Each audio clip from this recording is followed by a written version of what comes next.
الرحمن الرحیم السلام علیکم۔ آج کی ویڈیو میں بات کریں گے رموز اوقاف کے بارے میں۔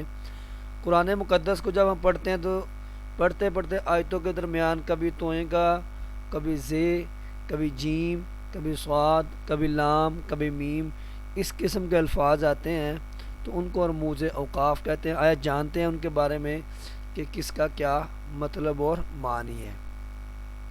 قرآن پاک تجوید کے دوران مختلف قرآنی جملوں پر ایسے اشارات دیے گئے جن سے معلوم ہوتا ہے کہ اس جگہ سانس لینا کیسا ہے اور کیسا نہیں۔ ان اشارات کو رموز اوقاف کہتے ہیں۔ ان کا مقصد ایک غیر عربی دان انسان جب تلاوت کرے تو صحیح مقام پر وقف کرے اور صحیح جگہ سانس لے، صحیح جگہ پر رکے، کہاں رکنا ہے، کہاں نہیں رکنا، اور کہاں تسلسل قائم رکھنا ہے، وغیرہ وغیرہ۔ وہ علامات درج ذیل ہیں: طا، جیم، زا، صاد، میم، لام، ما اور سکتہ۔ طا اس کا مطلب ہے یہ بات پوری ہو چکی ہے اور وقف کرنا بہتر ہے، یعنی جو بات ہو رہی ہے وہ بات مکمل ہو چکی ہے، اب آپ یہاں پر وقف کر سکتے ہیں۔ جیسے الف لام میم، اب یہ حروف مقطعات، یہ بات پوری ہو چکی ہے تو آگے توئیں چھوٹی سی بنی ہوئی ہیں۔ جیم، یہ وقف جائز کا مخفف ہے، اس کا مطلب ہے یہاں وقف کرنا جائز ہے۔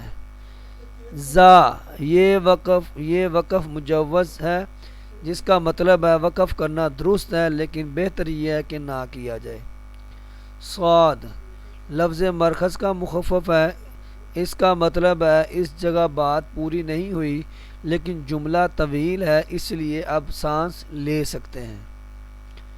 میم، یہ وقف لازم ہے، اس کا مطلب ہے اگر یہاں وقف نہ کیا جائے تو آیت کے معنی میں فحش اور غلطی کا امکان ہو سکتا ہے۔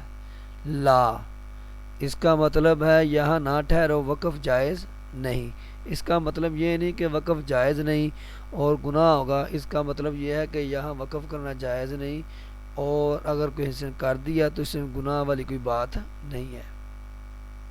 تو آج کی ویڈیو میں نے چند رموز اوقاف بیان کیے ہیں جو امتحانات میں پوچھے جا سکتے ہیں کہ توئیں کس علامت کو ظاہر کرتا ہے اور یہاں پر وقف جائز ہے تو کون سی علامت ہے، یہاں وقف درست ہے تو کون سی علامت ہے۔ تو امید کرتا ہوں آپ کو ویڈیو اچھی لگی ہوگی۔ السلام علیکم۔